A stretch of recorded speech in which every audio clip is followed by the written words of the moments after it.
Guys ഇന്നത്തെ പ്രധാന താരം നമ്മുടെ ചക്കയാണ്. ഈ ചക്ക ഇല്ലാത്ത സീസണിൽ നിങ്ങൾ എവിടെ നിന്ന് ഈ ചക്ക ഒപ്പിച്ചെന്ന് ചോദിച്ചാൽ ചക്കയുള്ള സീസണിൽ ഞങ്ങൾ എടുത്ത വീഡിയോ ആയിരുന്നു ഇത്. അപ്പം ഞാനും എൻ്റെ ഹസ്ബൻഡും കൂടെ ഭയങ്കര ഡിബേറ്റിലാണ്. അപ്പം ഏട്ടൻ പറയുന്നു ഏട്ടൻ മുറിക്കുന്ന രീതിയാണ് എളുപ്പം, ഞാൻ പറയുന്നു ഞാൻ മുറിക്കുന്ന രീതിയാണ് എളുപ്പം.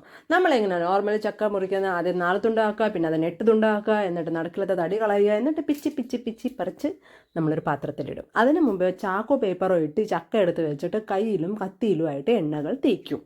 പക്ഷെ എൻ്റെ husband see how brave he's, ആളങ്ങ് കുത്തിയിരുന്ന് അതിൻ്റെ തോടിളക്കി തുടങ്ങി.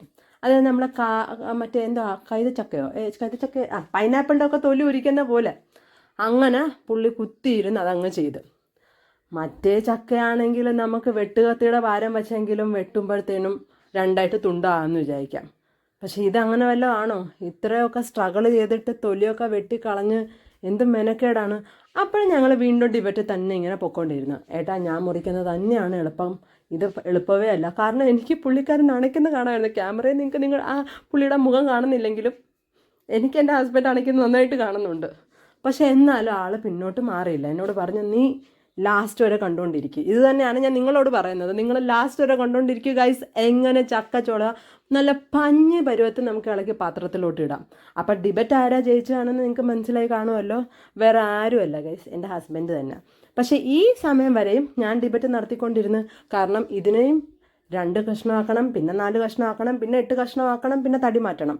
ഇതിനെയും സെയിം പ്രോസസ്സ് തന്നെ. പക്ഷേ അവസാനത്തെ ആ പറിക്കൽ പ്രോസസ്സില്ലേ, അവിടെയാണ് ട്വിസ്റ്റ് ഗൈസ്. കാരണം ഇതിന് പറിക്കേണ്ട ഭയങ്കര എളുപ്പത്തിൽ ഇതിങ്ങനെ പറഞ്ഞു കഴിക്കുമ്പോൾ, അതായത് ഒന്നും ചെയ്യണ്ട, തടി മാറ്റി കഴിഞ്ഞ് കഴിഞ്ഞാൽ പുല്ല് സെപ്പറേറ്റും പഴം സെപ്പറേറ്റും ആയിട്ട് വന്നോളും. പിന്നെ ഈ തൊലി മുറിക്കുന്ന പാടാണല്ലോ, അത് നിങ്ങളും സമ്മതിച്ചല്ലോ. അപ്പോൾ തുള്ളി മുറിക്കാൻ നിങ്ങൾക്ക് പറ്റുന്നില്ല. പക്ഷേ ഇങ്ങനെ ചക്കച്ചുള എടുക്കണമെങ്കിൽ നിങ്ങൾക്ക് എൻ്റെ നമ്പറിൽ കോൺടാക്ട് ചെയ്യുന്നതാണ്. അപ്പം ഞാൻ എൻ്റെ ഹസ്ബൻഡിനെ അവിടെ പറഞ്ഞു വിടും. അപ്പോൾ ഒരു ചക്കയ്ക്ക് 500 രൂപ വെച്ച് ഞങ്ങൾ ചാർജ് ചെയ്യും കേട്ടോ. അതിൽ ഒരു കുറവുമില്ല. സബ്സ്ക്രൈബേഴ്സ് ആണെങ്കിലും വ്യൂവേഴ്സും ആണെങ്കിലും സോറി, അതിലൊരു ഡിസ്കൗണ്ടും ഇല്ല. അപ്പം ഈ ചക്ക ഇല്ലാത്ത സീസണിൽ ഞങ്ങൾ ചക്ക കണ്ട് നിങ്ങളെ കൊതിപ്പിച്ചെന്നും വായി വെള്ളം വരുത്തിച്ചെന്നും വിശ്വസിക്കുന്നു. That's it guys. Hope this video is helpful for U.